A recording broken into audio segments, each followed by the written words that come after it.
பூஜ்யாய ஸ்ரீ ராகவேந்திராய சத்திய தர்ம ரதாயச பஜதாம் கல்பவருட்சாய நமதாம் காமஜனவே.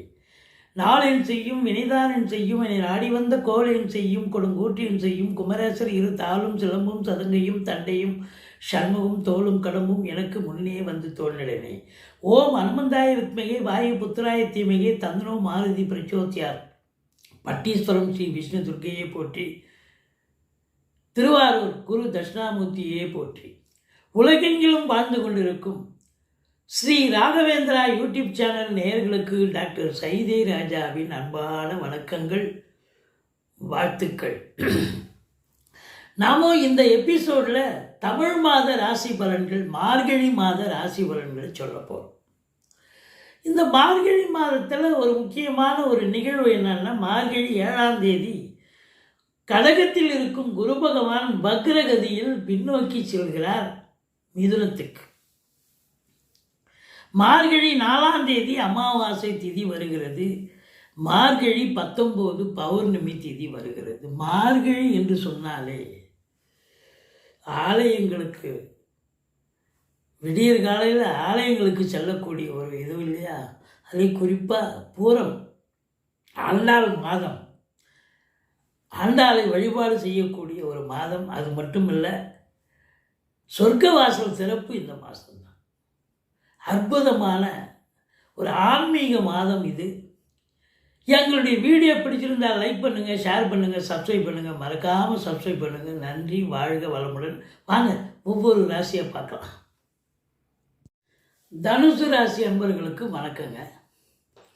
தனுசு ராசி காலபுருஷனுக்கு 9வது ராசி.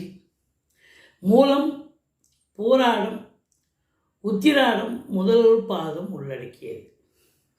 இந்த ராசிநாதன் உங்களுக்கு முதல் 7 நாள் கடகத்தில் சஞ்சாரம் செய்கிறார்.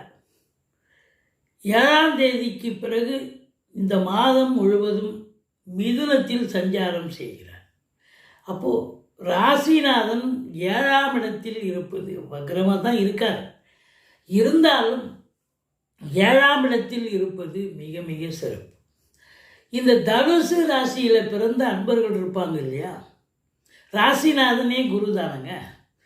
இந்த தனுசு ராசியில் யார் ஒருத்தர் பிறந்திருக்கீங்களோ, உங்கள் பிறப்பு ஜாதகத்தில் இந்த குரு பகவான் வக்ரமாக இருக்கிறார் என்று வைத்துக் கொள்ளுங்கள். உங்கள் ஜாதகத்தில் பாருங்கள், குரு பிராக்கெட் போட்டு வார்னா போட்டிருப்பாங்க, குரு வக்ரம் அப்படின்னு. யாருக்கெல்லாம் இந்த தனுசு ராசியில் குரு வக்ரமாக இருக்குது அப்படின்னா, அவங்களுக்கெல்லாம் யோகமான நேரங்க இது. சூப்பராக சாதிப்பீங்க. வக்ரம் பெறும் காலம் ராசிக்கு கெடுதல் பண்ணணும்னு சொல்லுவாங்க. அது பொதுவாக அப்படி ஒரு நிலை. ஆனால் யாருக்கெல்லாம் உங்கள் பிறப்பு ஜாதகத்தில் குரு வக்ர நிலையில் இருக்கிறாரோ அவங்களுக்கு சிறப்புன்னு சொல்ல வரும். சூப்பர். ராசிநாதன் 7ஆம் இடத்துக்கு போய் வக்ரமானாலும் குரு பார்வை கோடி நன்மை. ராசியை பார்க்க போது தெளிவான சிந்தனை, செயல்கள், எண்ணங்கள் இருக்கும். ஏன்னு சொன்னால், ஒரு பக்கம் உங்களுக்கு அர்த்தாஷ்டம சனி போயிட்டுருக்குங்க. சங்கடம் தீர்க்கும் சனி பகவானே மங்களம் பொங்க மனமை தருள்வாய் சச்சரவின்றி சனீஸ்வர தேவே இச்சகம் வாழ்க இன்னொருள் தாத்தா. இந்த சுலோகத்தை சொல்லுங்கள். சனிக்கிழமை தோறும் எள்ளெண்ணெய் தீபம் இட்டு வாருங்கள். தலைக்கு வர்றது தலைப்பாயாட போகும். ஆனால் இதில் பார்த்தீங்க அப்படின்னு சொன்னால்,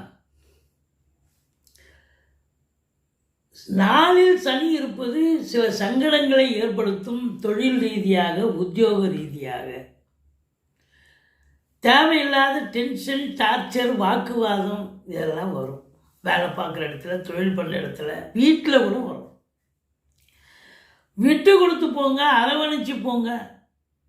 நமக்கு அர்த்தாஷ்டம சனி நடக்குது அப்படின்னு நினச்சிக்கிட்டு நீங்களே சொல்லிக்கிங்க, அர்த்தாஷ்டம சனி நடக்குது, அதனால் கொஞ்சம் நான் யார் சொன்னாலும் காதில் கேட்காத மாதிரி இருந்துக்குங்க.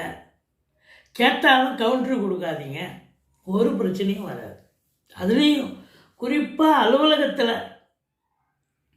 சக ஊழியர்களாகட்டும், பாஸ் ஆகட்டும், பெரிய அதிகாரிகளாகட்டும், ஏதோ கேட்குறாங்க, பதில் சொல்லணும், பார்த்து பேசுங்க. உங்களுடைய சாதுரியம் தான் உங்களை காப்பாற்றும். மற்றபடி நீங்கள் சனி பகவானுக்கு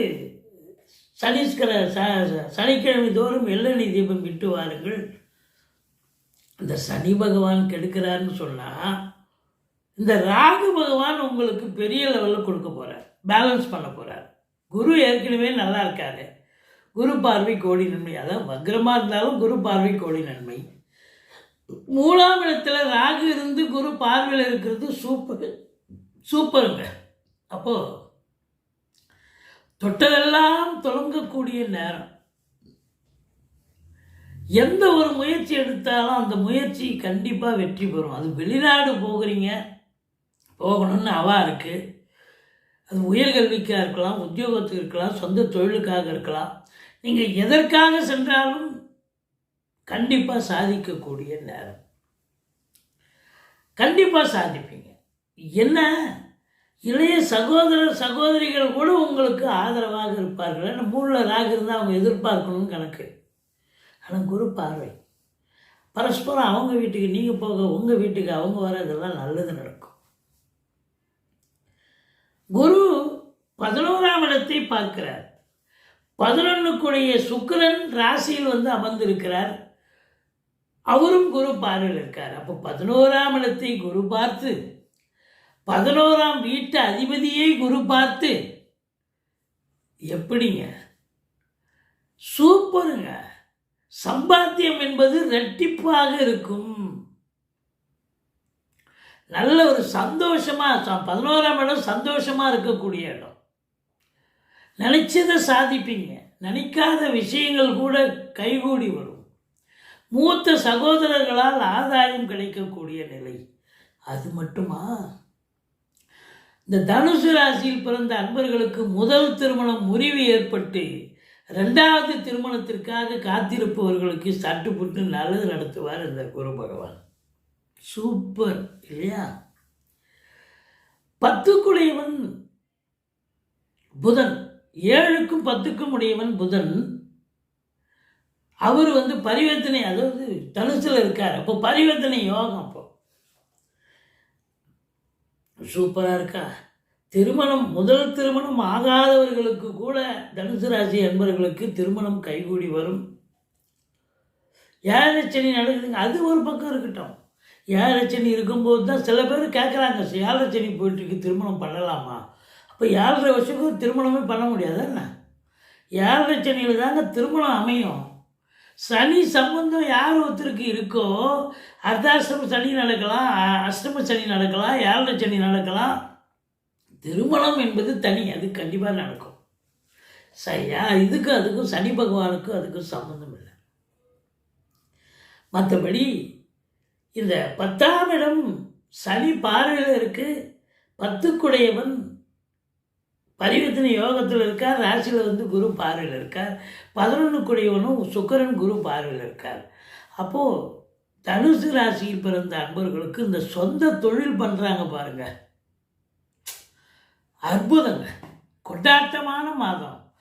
இப்படி ஒரு வருமானத்தை நான் எந்த மாதமும் பார்க்கல அப்படிங்கிற அளவுக்கு ஒரு திருப்பு முனை ஏற்படுத்தக்கூடிய ஒரு மாதம். ரெட்டிப்பு வருமானம் வரும், ரெட்டிப்பு சந்தோஷம் கிடைக்கும். ஆனால் வருமானம் வருதுன்னு சொன்னால் வேலை அதிகமாக தானே செய்வீங்க. 10ஆம் இடத்தை சனி பார்க்குது. அப்போ லெபோரியஸ் ஒர்க்கு 10 ஹவர் வேலை அது 8 ஹவர் வேலை பார்க்கணும்னா 10 ஹவர் என்ன 12 ஹவர் கூட வேலை பார்ப்பீங்க சொந்த தொழில், அது வேறு. ஆனால் அரசு உத்தியோகம் தனியார் தொழில் இருக்கிறோம், அவங்களும் பார்த்தீங்கன்னா 10 ஹவர் வேலை பார்ப்பாங்க. ஏதோ ஒரு காரணம் காட்டி நிர்வாகமோ பாஸோ இல்லை அங்கே நிர்வாகமோ இருந்து வேலை பார்த்துட்டு முடிச்சுட்டு போங்கன்னு வாங்க. ஏன்னா சனி பார்க்கிறார் 10ஆம் இடத்தை.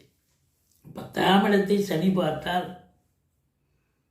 கஷ்டப்படணும், மேலாமினிக்காக இருக்க முடியாது. அப்போ இன்புட் இருக்குதுன்னு சொன்னால் அவுட்புட் கண்டிப்பாக உண்டு தானேங்க, சிறப்பாக தானே இருக்கும். இதில் ஒன்றும் மாற்று கருத்துக்கு இடம் இல்லையே. அப்போ 7க்குடையவன் 7ல் குரு இருக்குது. 7க்குடையவனும் ராசி அதிபனும் பரிவர்த்தனை யோகம். அப்போது கணவன் மனைவி ஒற்றுமை, நண்பர்களால் ஆதாயம், கூட்டுத்தொழில் செய்கிற இடத்துல கூட்டாளிகளால் நன்மைகள் நடக்கப் போகிறது. 9ல் கேது, அது ஒரு பிரச்சனையை ஏற்படுத்தத்தான் ஏற்படும். அப்போ 9ல் கேது இருக்குன்னு சொன்னால் ஓம் அமிர்த கேதுவே போற்றி, பிள்ளையாரே போற்றின்னு வழிபாடு பண்ணுங்க. தந்தைக்கு, அதாவது சூரியன் குரு பார்வையில் இருக்கார், தந்தை காரகன். ஆனால் 9ஆம் இடத்துல தகப்பன் ஸ்தானம்ன்ற இடத்துல கேது இருக்கார். ஏதாவது ஒரு சில பின்னடைவுகள் ஏற்படலாம், இல்லை அவருக்கு தேக ஆரோக்கிய பிரச்சனைகள் கூட இருக்கலாம். நீங்கள் அரவணைச்சு போங்க, அனுசரித்து போங்க. வெளிநாடு செல்ல விருக்கும் அன்பர்கள் உங்களுடைய தாஸ்தா வைஜிக்களை சரிவர எடுத்து செல்லுங்கள். மற்றபடி அரசு உத்தியோகத்துக்காக காத்திருக்கிறவங்க அரசு உத்தியோகம் கிடைக்கும். தொழில் பண்ணுறவங்களுக்கு ரெட்டிப்பு வருமானம், உத்தியோகம் பார்க்குறவங்களுக்கு பதவி உயர்வு, ஊதிய உயர்வு, இன்க்ரிமெண்ட்டு, சலுகைகள் அனைத்தும் கிடைக்கப் பெறுவீர்கள். சினிமா இண்டஸ்ட்ரி, தொலைக்காட்சி இண்டஸ்ட்ரி, பத்திரிகை துறை, மீடியா துறை, எழுத்துத்துறை, வழக்கறிஞர்கள், ஆசிரியர்கள், ஜோதிடர்கள், இன்னும் சொல்லிக்கிட்டே போகலாம். புதனுடைய ஆதிக்கத்தை, சுக்கிரனுடைய ஆதிக்கம் கலை, சினிமா, தொலைக்காட்சி, நாடகம், இன்டீரியர் டெக்கரேஷன், அழகு ஒப்பனை நிலையங்கள், மேக்கப், இன்டீரியர் டெக்கரேஷன், வீட்டுக்கு மாடுலர் கிச்சன்லாம் பண்ணுவாங்க, பெயிண்டிங் பண்ணுவாங்க, ஆர்டிஸ்ட் ஓவியம் வரைவாங்க. இவங்களுக்கெல்லாம் சிறப்பான நேரம். இப்போ சில பெரிய சாலைகளில் சுவத்தில் பண்ண ஓவியங்கள் வரைகிறாங்க இல்லையா, அரசு மூலமாக. அவங்க அந்த ஓவியத்தை வரைகிறவர்களுக்கெல்லாம் நல்ல அற்புதமான நேரம் இல்லை, சாதிக்கக்கூடிய தருணம். நீங்கள் வழங்க வேண்டியது பிள்ளையாரை வழிபாடு செய்து கொள்ளுங்கள், சக்கரத்தாழ்வாருக்கு நெய் தீபம் இடுங்கள், ஆஞ்சநேயரை வழிபாடு செய்து கொள்ளுங்கள். வாழ்க்கை வளமோடும் நலமோடும் அமையப்போகிறது.